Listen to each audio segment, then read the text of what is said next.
yes. You can't go wrong with harps. You just can't go wrong with harps. Come to think of it, you can't go wrong with crickets either. All right. Enough of this silliness. Enough of... All right. There it goes. All right. Celtic Coach Radio Show, where science, spirituality, and self-discovery meet. Hello to everyone out there listening to the show. All right. Got a great show for you this week. I'll do something a little different this week. Now, when a lot of people heard that I was doing a show called The Irishman's Guide to Living a Really Crappy Life, they thought, Dermot, that doesn't sound very coachy. That doesn't sound very positive. It's not affirmed in the positive. And as coaches, we must keep everything in the positive. And for the most part, that's true with a capital T. But we can also state things in the negative to make a point. Because sometimes it's easier for people to see what they're not doing, and that helps them to see what they are doing. So I thought today I'd do a show a little bit different called The Irishman's Guide to a Really Crappy Life. Now, I will be talking about crappy things, but in a positive way, which means you'll walk away from the show feeling good. The purpose of our show, of course, every week is to help people to have a better life. It's really that simple. I don't have any grandiose, change the world, transform your life in 10 sessions or less.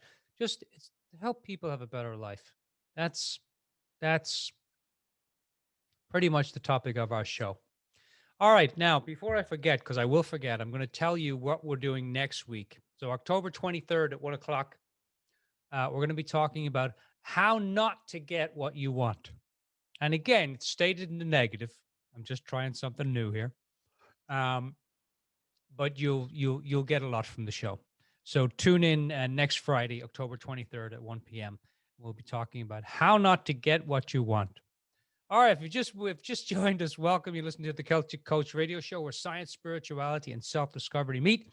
If you're at home listening on the radio, it's KOWS.FM, F for Frank, and M for Matilda. And got a great show for you this week. And if you're listening on the web, then you may pick us up at KOWS.FM online and 92.6 FM on the dial. Sitting at home in the lazy boy or in your car driving home from work on a Friday afternoon, listening to the Celtic Coach Radio Show. All right. Hello to all the drivers out there. Stay safe and drive slow. Okie dokie. Today we're going to be talking about victimhood. And, well, that doesn't sound very positive, Dermot. We're going to be talking about the differences between victimhood and ownerhood. Now, I'm not sure if that's an actual word, but we're going to be talking about, you can think about it in terms of ownership for a victimhood versus ownership. We're also going to be talking about this feeling that you have, this crappy feeling that you have. And a lot of people are feeling pretty crappy. A lot of stuff going on in the world right now. I'm going to talk to you about it in terms of feeling crappy is actually an inside job. It has very little, if nothing at all, to do with what's going on in the world. And that might sound like a pretty grandiose statement, but I'm going to make a compelling case for this, that the experience of our life, the feeling of crappiness that we have, comes from the inside, not the outside. And in terms of a crappy life, one of the things that people do a lot to have a crappy life is they multitask. They try to get 1,000 things done. So we're going to talk about that today, called Stop Multitasking. All right. So let's jump right in. This first part of the show, we're going to talk about victimhood versus ownerhood. Now, I can tell you from,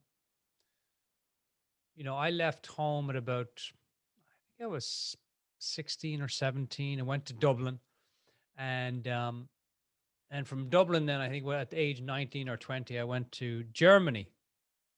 and had some crazy adventures in Germany. And Sean Daly, if you're listening, hello, Sean.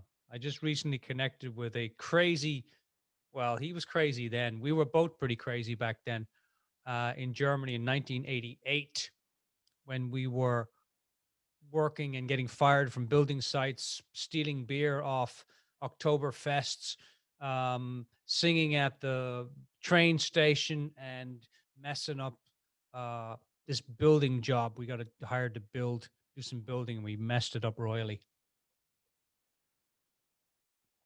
And I was reminiscing with Sean about it. It was a lot of fun. So hello, Sean. Okay. Now, for a good portion of my life, I played the victim. And if you want to have a crappy life, then the victim is the way to go. I mean, if you want to have a really, if you want people to dislike you, if you want everything in life to happen about you, if you want life, if you want to look at life like life is just constantly handing me not lemons, but just big lumps of crap, then a wonderful way to have a really crappy life is to play the victim. Now, what does playing the victim sound like? Well, it sounds like, boy, I can never get a break. Whatever I do in life, I just can't seem to get a break. Do you know what I mean? Like I do all the right things, but all the wrong things happen to me. And I'm such a good person. Why is it that life just keeps not going my way? And so the victim is a great role to play in terms of having a hard life. It really is. Now, so how do you be the victim? Well, that's simple. I'm gonna show you how to do that. Let's say something happens to you, right? Let's say somebody steals your wallet, and you go home and you tell everyone at home, "Oh, someone stole my wallet." And for the next week, you're just telling this story of somebody stole my wallet. And the best way to play the victim and I go full out if you're going to play the victim, is to find out what was the worst thing about that experience and then kind of exploit it and let everybody know that, hey, this is what happened to me. And I'm at the whim of nature and I can never seem to get a break. And life just seems to has it in for me. Let me tell you what happened to me today. And so we play the victim. And you can do this with family. Family don't understand me. People don't understand me. Why is it people are always annoying me, frustrating me? Everything that happens to me seems to be coming from the outside, and nothing good ever happens to me. And when something good does happen to me, it never lasts very long. And we use words like the victim will always use words like, "Oh, I should have done that," or "I could have done that," or "Why did this happen to me?" or "Why do things always happen to me? I'm such a good person." And look, as John Lennon says, life happens when you're making plans. We make plans and God laughs. And we make plans all the time. And in terms of the victim has a great time wallowing in stuff that they have no control over. I don't have any control over my life. I don't have any control over my finances. I don't have any control over my health. I can't seem to get ahead no matter what I do. People are always putting me down. I'm always held down by the finger. And so the victim really plays the card here when things in life happen. And victims are great for looking at life in terms of out of their control. Nothing I can do about that. It's happening to me. Now, ownerhood or ownership says that life is happening through me. In other words, there's all these things going on in the outside world, but how I experience the outside world is an inner experience. It's not an outside experience. Now, you look at everything that's going on in the world right now in terms of COVID and all that stuff. Those are things that are happening in the world,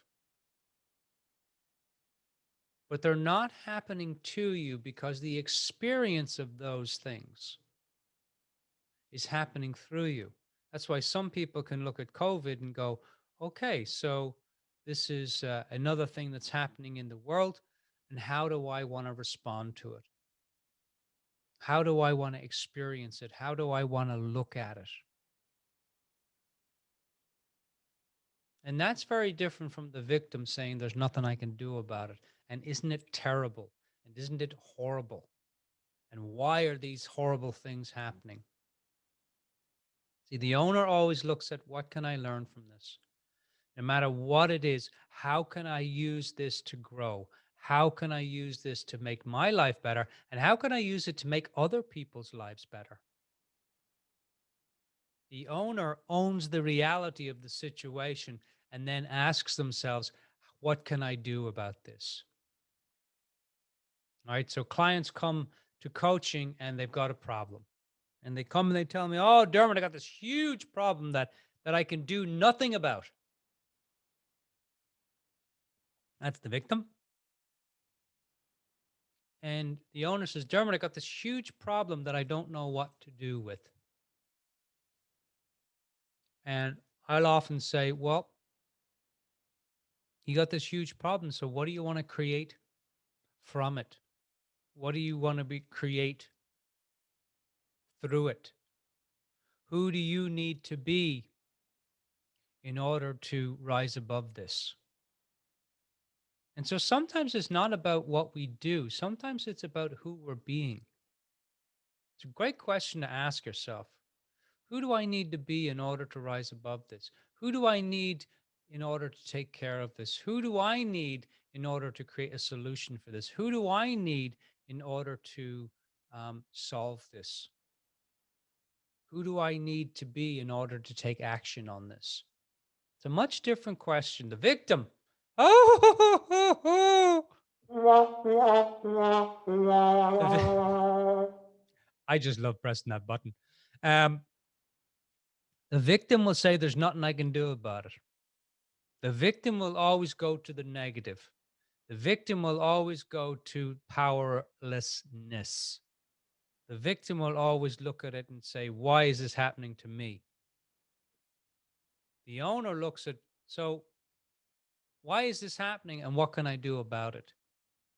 It's a very different way to be in the world. It's a very different way to live in the world. And trust me, there's been many times. I mean, I remember just talking about the building, on the building site with my friend, and definitely playing the victim card there. Could not get ahead. And of course, we were pretty nutty in those days. We were lying, telling people, yeah, we can build houses and build supermarkets, and we have all this experience in building sites. We had no experience. And so it didn't take them long to figure out that we were just chancers. We weren't professionals at all. We weren't even amateurs. We're just chancers. Didn't know what the hell we were doing. We didn't even get into the amateur pocket. And I remember looking back thinking, oh my God, they are treating us so terribly right now, even though we don't know what the hell we're doing. And oh, they promised us this and now they're not going to, go through on it. And how come we can't find a job and how come we can't get ahead here in Germany? All this victimhood stuff going on. And it was quite interesting, the experience of that in Germany with those guys, because we were all kind of playing. We were all a little nutty. We weren't very conscious. And there was no such thing as like, okay, so what can we do here? What can we create? How can we make this situation better? You know, the way we made the situation better is we went off and got drunk. We didn't have any money. We just went to this one beer fest and we just started stealing beers everywhere. Jeez. They were back in the days. Yes, yes, yes. Funny. Gotta laugh about them now. It's like, who was that guy? Um, so in terms of victimhood and owner, if you want to play the victim card, then ask yourself questions like, why is this happening to me? How come I don't have any control over this? There's nothing I can do about this. Why me? Why now? What did I do? And if you want to play the owner, then you start to look at, what can I do about this? How can I turn this around? How can I learn from this? How can I grow from this? How can I stretch from this? How can I use this to make my life better? You know, I have some physical things going on, and anytime they come up, and I can't get out of bed, or I'm in a lot of physical discomfort, the first thing that I will do is to give myself permission to be okay with it. You see, the victim never gives themselves permission to be okay with anything. They just say, "Oh, another thing. Let me put that on the list of crappy bad things that happened in my life." And if you can, as an owner, own that, hey, look, this is what's going on right now. I don't like it. And I don't even feel like I want to accept it in this moment. But I'm going to give myself permission as best as I can to be okay with it. I'm willing to be okay with it. I'm willing to give myself permission to be okay with this. And that's a very different way to look at things. Because the victim, there's no moving forward in victimhood. There's no progressing, there's no growing. And look, we're here to grow. We're here to learn. We're here to, excuse me, we're here to enjoy our lives and have fun and to have greater experiences in life. We didn't come here to be meek. We didn't come here to be small. As Marianne Williamson says, you're small and you're playing small. It doesn't serve anyone. And for a great portion of my life, I played small. For a great portion of my life, I played the victim. For a great portion of my life, I was constantly berating myself and judging myself and very hard on myself. And the victim loves to do that. The victim loves to be really hard on themselves because it keeps them small. It keeps them down. All right, let's take a little break and we'll be right back. We'll play a little bit of music and we'll be right back with the Celtic Coach Radio Show, where science, spirituality, and self-discovery meet. If you just joined us, you're listening in at 92.5 FM, F for Frank, M for Matilda, and we'll see you back in a minute.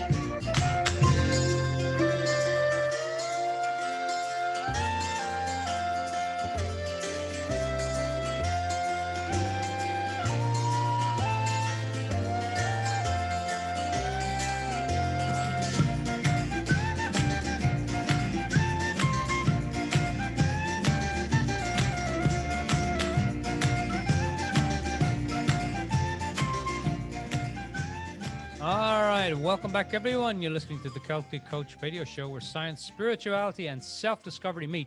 If you want to hear more of the shows, you can go to thecelticcoach.com, CELTIC, thecelticcoach.com. And there's interviews on the website. There's weekly radio shows on the website, audios. Feel free to just listen to as many of those as you want. A lot of great stuff on there. All right, welcome back. Welcome back. If you just joined us, you're listening to Cows Radio Community for West Sonoma County. We are the world's greatest radio station at 92.5 FM and cows.fm online. All right, talking today about uh, The Irishman's Guide to Living a Really Crappy Life. Now, we talked a little bit about at the start of victimhood versus ownerhood. Second part of our show is entitled Feeling Crappy is an Inside Job. Now, people will tell you that we live in the feeling of circumstance. Now, what does that mean? It means that we live in a world where the world dictates how we feel. And we learn that from day one. When we're babies and we come out of the womb, and I was just thinking there, I must have come out of the womb with a microphone. I love the microphone.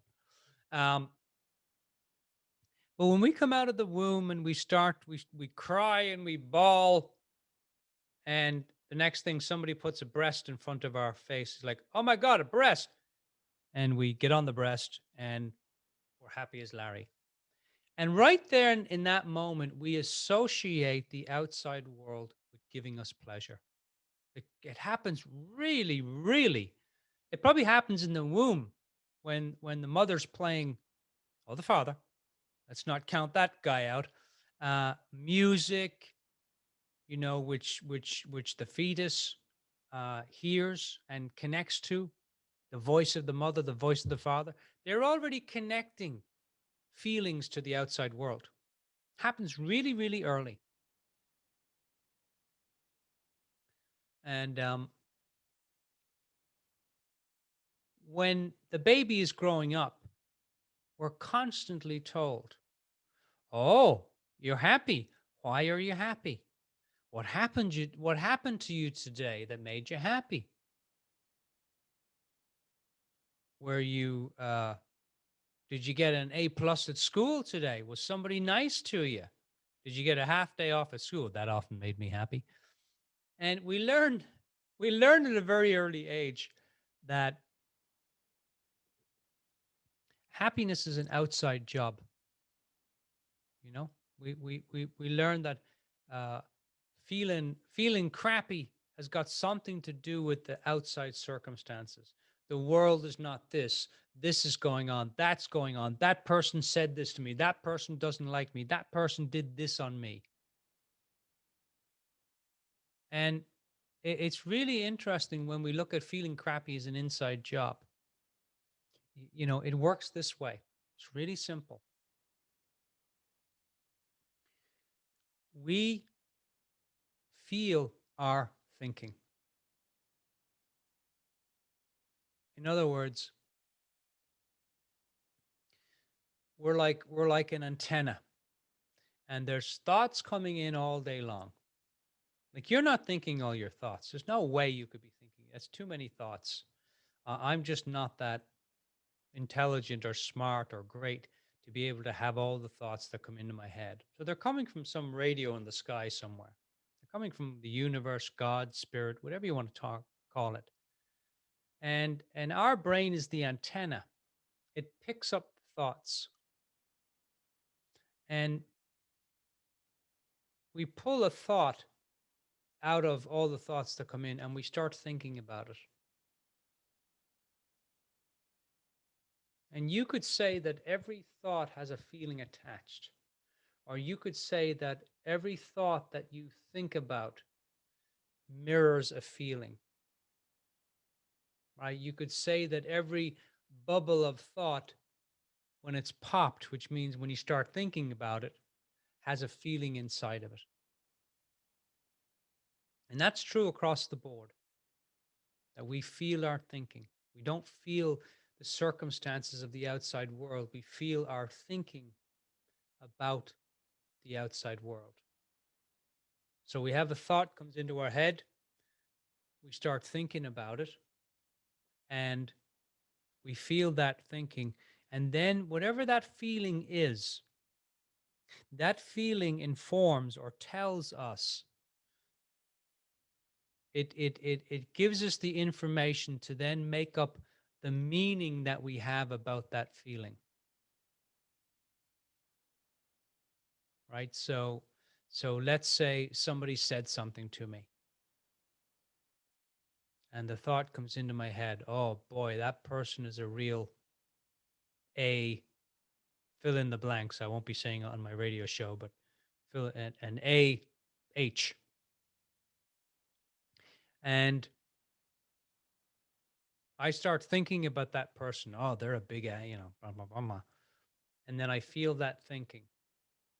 And that, if that feeling is, oh, they're such an AH, um, I'm going to feel that, and I'm going to make up the meaning of their whatever they are. So we feel our thinking, and then whatever that feeling is that we're, the feeling that we're feeling, we make up meaning about it. And that happens across the board for all of life. We look out into the world, and I say, okay, I don't have any money. And the reason I'm feeling crappy, or the reason I'm feeling unhappy, is because I don't have any money. And it's really interesting, because if it was true that the outside circumstance dictates our feelings, then everyone in the world who does not have money would be unhappy. But if you look into the world, it's not the case. There are people. I remember being in India, and went to India to find myself. Couldn't find myself. Looked everywhere, and ended up in this little village in Orissa, in India, in southwest India. And I remember sitting in this puddle of mud in this little village. I'd been invited by my friend. And I remember sitting there, and it was a beautiful day. And all the kids in the school had come out to see who was this stranger, because, first of all, I don't think they'd ever seen a white person, never mind an Irish white bald person. I don't think they'd ever seen that. And it was really interesting. The kids were touching the hairs on my arm. They're like, "Oh my God, look at his arms. They're so soft, and they have hair on his arms." And they were fascinated, probably because I didn't have any in my head, but it was all on my arms. And and they were like, "Oh, will you teach us English?"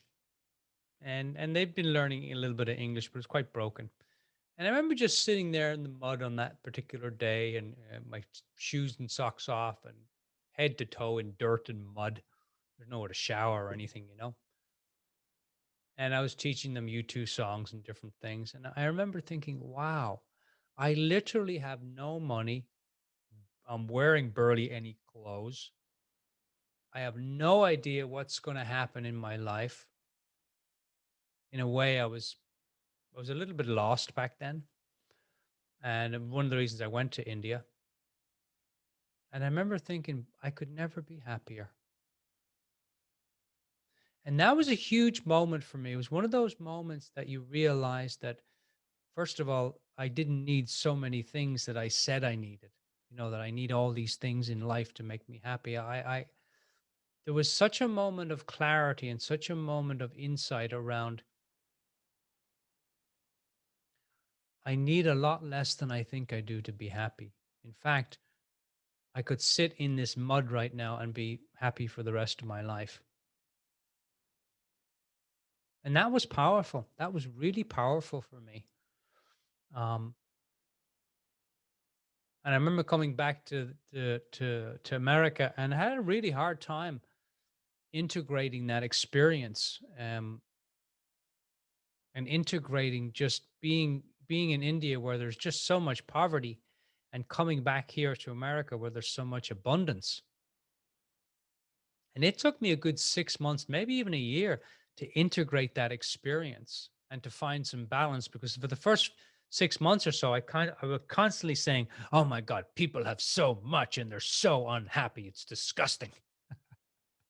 Kind of had this thing going on. Um, So the point I'm trying to make, listeners, is that first of all, we don't need as much as we think we do.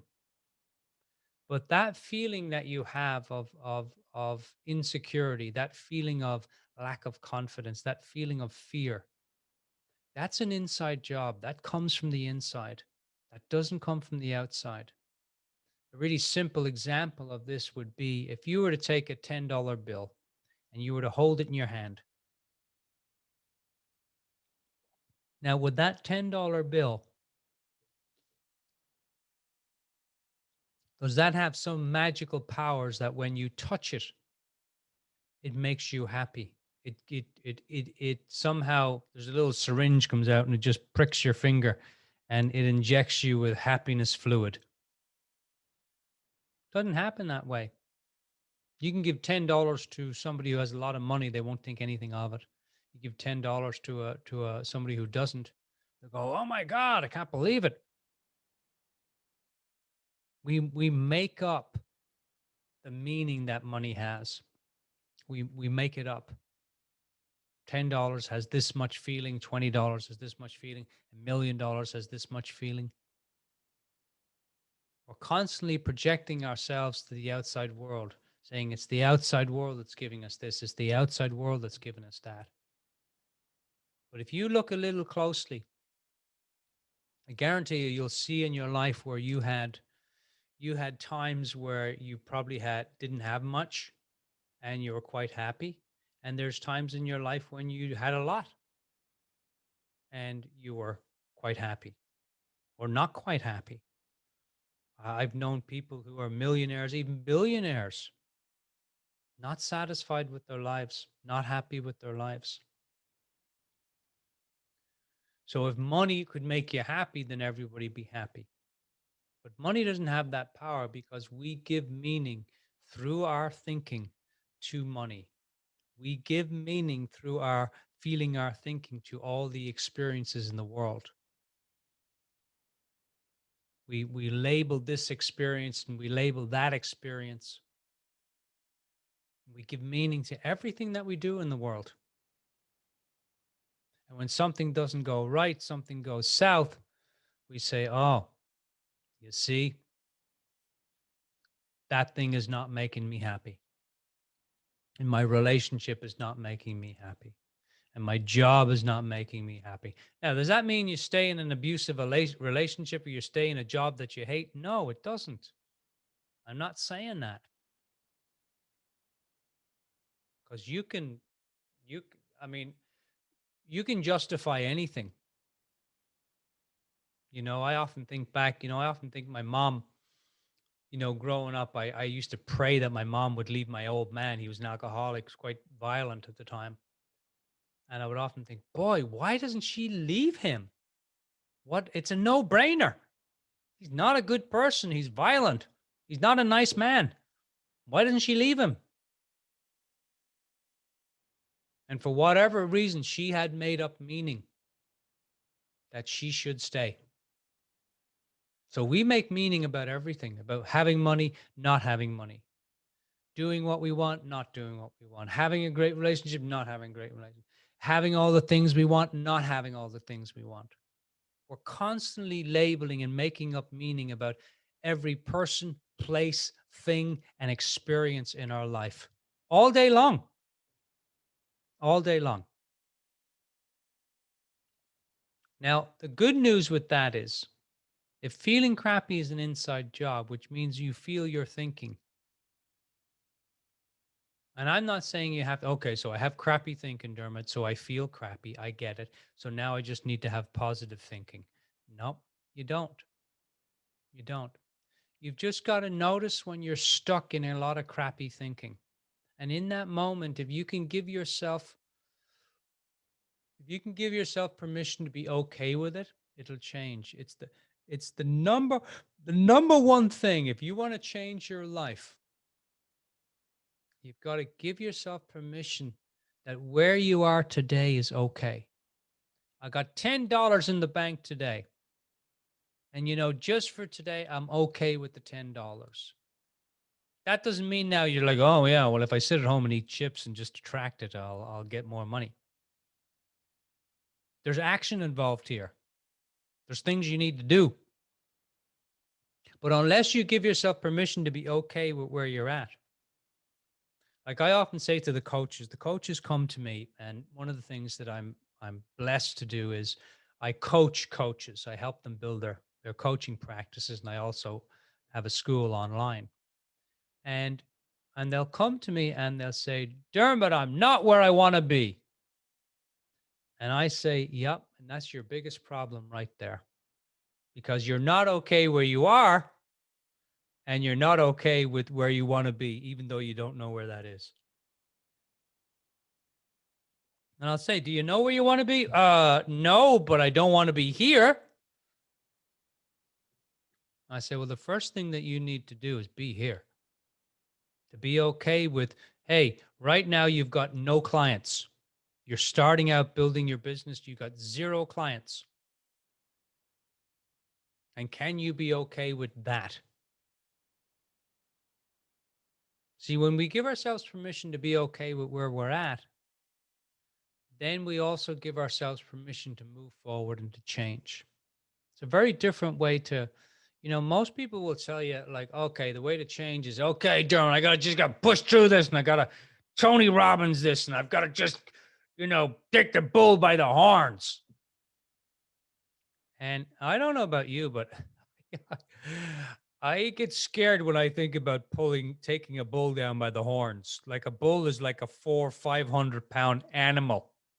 And those horns, I'm pretty sure they're going to hurt if they stick in my leg or my butt or somewhere else. I don't know if it's such a good idea to grab the bull by the horns. Like I have yet to see a bull in a field and go, wow, man, this is here. I tell you what, I've got a great idea. Who wants to come and grab that bull by the horns and pull him to the ground? Who's with me? I'm not with you, Fred. You could die doing that, Fred. Leave the bull alone. Just let the bull alone. In other words, be okay with where things are at today, knowing that you can also change them today. I think one of the hardest things for me in life has been to be okay with where I'm at. It's not easy. I trust me. It's not that it's not easy. We bring ease to it, but I got a lot of thinking about it, about where I should be, how much money I should be making, how my relationship should be, where I should be in the world, how many clients I should have, how healthy my body should be, how much hair I should have or not have, how I look. I mean, the list is on and on and on and on. It goes on and on. And if you can start to play with the idea of just being okay with where you're at, boy, that will change your life. If you've got $20 in the bank, say, I'm going to, it's not about non-action or inaction. It's just about saying, for today, I'm going to be okay where I'm at. My relationship is not where I would like it to be, but I'm open to improving it. That's ownership. The victim says, oh, my relationship's not where it wants to be, and it's mostly her fault. Actually, it's all her fault. So there's no point in me doing anything. The owner says, look, my life's where it's at today. I'm not happy about it, but I can be okay with it. You can be okay with it and be happy or not happy. But it's making peace with just what is here in your life today, knowing that you can also take action to change it, knowing that you can also move forward. One of the hardest things for coaches is to just be okay with where they get their coaching certificates, and then they come to my school and let's create clients. And it's like, there's a process that happens in learning. There's a process in developing your skills. And unless you're okay with where you are in terms of your skills today, going to be a really hard journey for you because you're always going to try and be 2 or 3 steps ahead of yourself. And that's a really hard place to live from, you know? So feeling crappy is an inside job, everyone, which means that the feelings that you have inside, they come from inside. Nobody has the power to make you feel anything. And if you want a huge example of that, Viktor Frankl, Man's Search for Meaning, he was in a concentration camp. And he decided he was going to be happy, that they couldn't take that happiness from him, no matter what they made him do or what he saw on a daily basis. It's a stark example of it, but it shows how our experience of life comes from the inside out, not it comes through us, not to us. It comes from us, not at us. And that goes for everything. Now, that's not an easy pill to swallow. I know that. When I'm laying up in bed, I can't move or anything, um, it's a hard pill to swallow. But there's a little spark of me, there's a little part of me knows that I'm unaffected by this. There's a little part of me knows that this too shall pass. There's a little part of me knows that this is not always going to be the case. All right, coaches and listeners. I know the coaches are listening out there and the listeners. Let's take a little break and we'll be right back. All right, stay tuned. We're going to be talking about, in the last portion of our show today, we're going to be talking about multitasking. Oh boy, the death nail to creativity.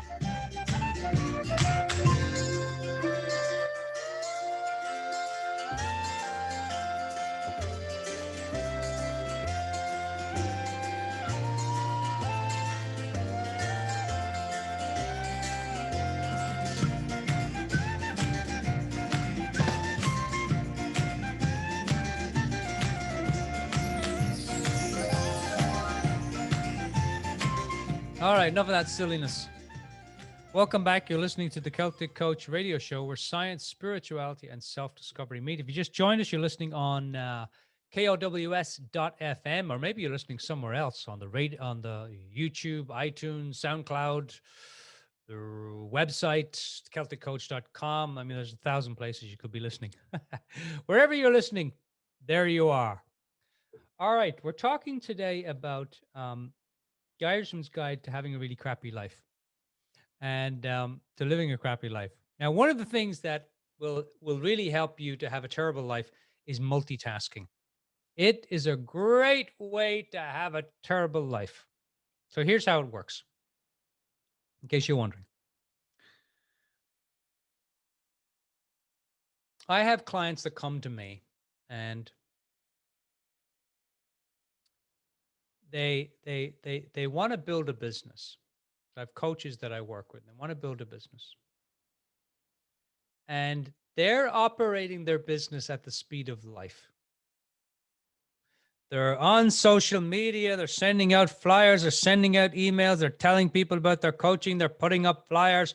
They're doing everything and putting out smoke signals and pigeons with free complimentary sessions attached to their legs. I mean, they're just doing all this stuff. And I'll say to them, how many actual conversations are you having with people? And they'll invariably say none. And I say, well, how many conversations are you creating from all this social media stuff you're doing? None. And how much time are you spending per week on social media and all these different marketing tricks and tips and all these things you're doing? Oh, 6 to 10 to 15 hours per week. And I'll say, is it fun? No, it's very stressful, Dermot, for most people. And why are you doing it then? Because I want to get clients. And we'll sit down and I'll ask them. I say, would it be easier for you, instead of doing all this multitasking stuff, would it be easier for you if you just reached out one client at a time? See, most coaches are trying to get the word out. I got to tell everybody on the planet about coaching. I'm a wonderful coach, and I got to tell everybody. And it doesn't work. We're constantly trying to do 100 things. We're trying to live life at the speed of multitasking. We're trying to live life at the speed of our thinking. We're trying to live life today in tomorrow. And it doesn't work. Now, technology is a wonderful thing. Don't get me wrong. I love technology. I love taking classes, learning how to do stuff, and podcasts and technology for my business and everything. I'm learning a bunch of stuff right now, and I love it. But a lot of the technology has taken over and has made us, it hasn't made our life more simple. It's made our life more complicated, because now we're using technology to try and do 20 things at a time. And it's not working. It's not working for most people. At least it's not working for the people that I work with. And I have up on my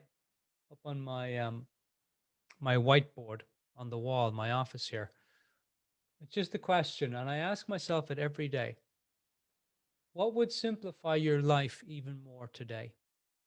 Like, if there was one thing that you could do to simplify your life today, what would it be? It's a great question to ask yourself. If you could do one thing every day that would help you to simplify your life, one thing, one small little doable thing, what would it be? Variations of those questions are like, hey, how can I slow down a little bit more? Now, not how can I, go from 100 miles a minute to 5 miles an hour, but how can I slow down a little bit? See, the experience of the world is coming through you. And when you're sped up, have you noticed that when your body is in speed mode, in go mode, in multitask mode, that you're doing 100 things in the day, and then you're wrecked at the end of the day. You're like, oh my God, I am wrecked by the end of the day, right? You've got this playing in the background. And instead, you want to be playing this. Abundance of energy, flying. I'm like angels. I take myself lightly. That's why they can fly. But most of us are wrecked by the end of the day. And so if you want to be wrecked by the end of the day, multitask. We've got to find ways to slow down. And the quickest way I have found to slow down is by noticing when I'm sped up. Let me say that again. The quickest way I have found to slow down in my life is noticing when I'm sped up, when I'm in go mode, when I'm in multitask mode. And most people, like, I'll ask my clients, hey, do you ever stop during the day and just check in with yourself? No, I don't have time, Dermot. I'm too busy. So you can put it on, on your Alexa, or you can put it on a recording device or something that just reminds you to check in. Hey, how am I feeling in this moment? On a scale of 1 to 10, 1 being slow mode and 10 being go mode, where am I at? Am I calmly active and actively calm? Or am I actively nuts and nuts because I'm active? Where am I at? Great question to ask yourself, to check in. Constantly ask people all day long, how are you doing? How are you feeling? How's it going? And we never stop to ask ourselves, how am I doing? How am I feeling? How am I being? Great question. Great question to ask yourself. Multitasking. There's no quicker way to have a crappy life than to multitask. To try and do everything for everyone. One of the things I teach clients is to say yes to no. Like, no is a complete sentence. No, thank you. I do not want to do that. No, thank you. I'm not interested. Constantly practicing that in my life. Constantly. When you slow down and someone asks you to do something, and instead of saying, oh, yeah, okay, to be able to just take a step back, just a little step back, and go, I'll let you know. Can I let today's Friday? Can I let you know on Monday? I'm not sure about that. Let me think. That's important. Let me give that some time. Let me think about that. Give that some fresh thinking, important thinking, and I'll let you know on Monday. If you get emails, you're like, oh, I'm emailing 100 emails. Slow down a little bit. Take your time with an email. Hey, for the next 5 minutes, I'm going to make what I'm doing the most important thing in my life. Just 5 minutes out of the 24 hours. The next 5 minutes, I'm washing the dishes, I'm brushing my teeth, I'm washing the dog, I'm answering an email, whatever the heck it is. And can I, for the next 5 minutes or even 2 minutes, give my full attention to it?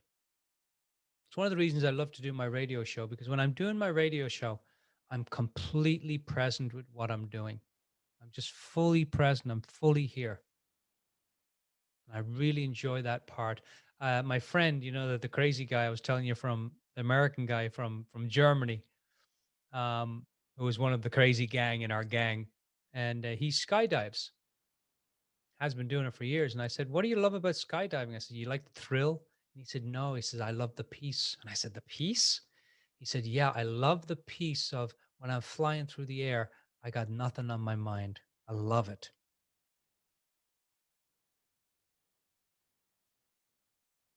So do your best to get rid of the multitasking and do one tasking. Do one task at a time. Because our brain is really only set up to do one thing at a time. We are not built as humans to multitask. We're just not built for that. I don't care what people say, we are not built for that. All right.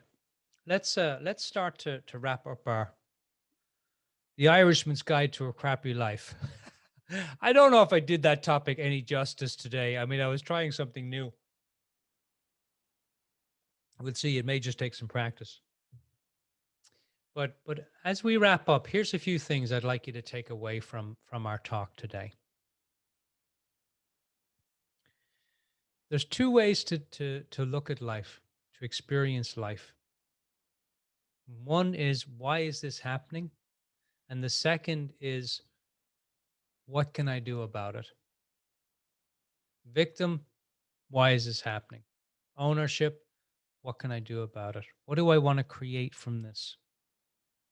What is it I wanna learn through this? Who do I want to be as I move through this? How can I use this to grow, to expand, to stretch, to be a better person, to have a better life, to serve in a bigger way?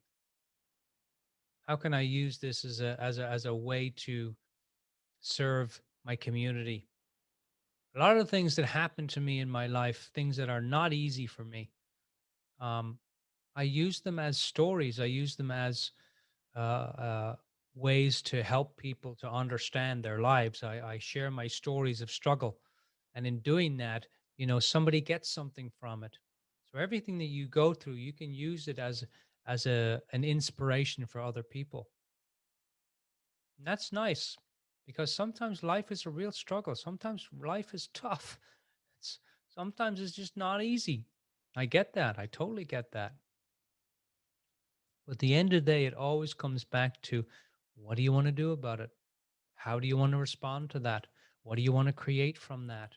How do you want to look at that? Who do you want to be from that? How do you want to experience that? We have the choice in that respect. And that's pretty nice. That's pretty empowering.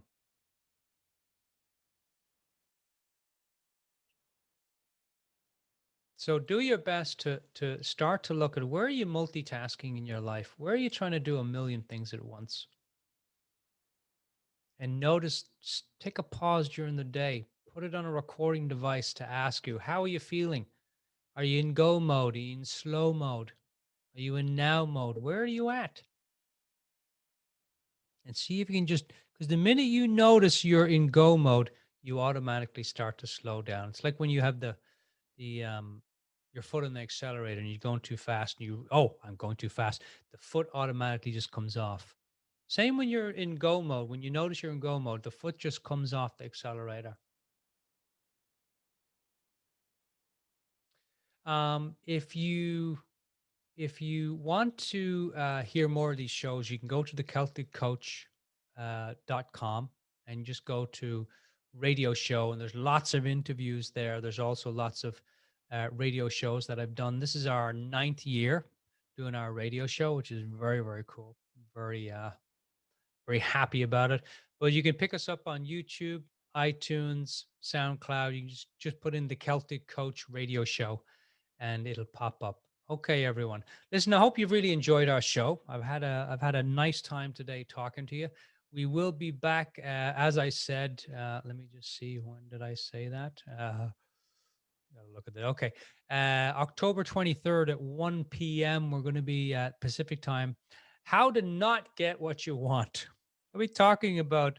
People always talk about how do I get what they want, but understanding what gets in the way of you getting what you want. That's really important. So we're going to talk about that in our next show. Anyway, until the next time, this is the Celtic Coach. You've been listening to the Celtic Coach radio show where science, spirituality, and self-discovery meet on cows.fm, KOWS.fm. And you can pick us up at 92.5 FM on the dial. Until then, think big, have fun, stay curious. Cheers, everyone.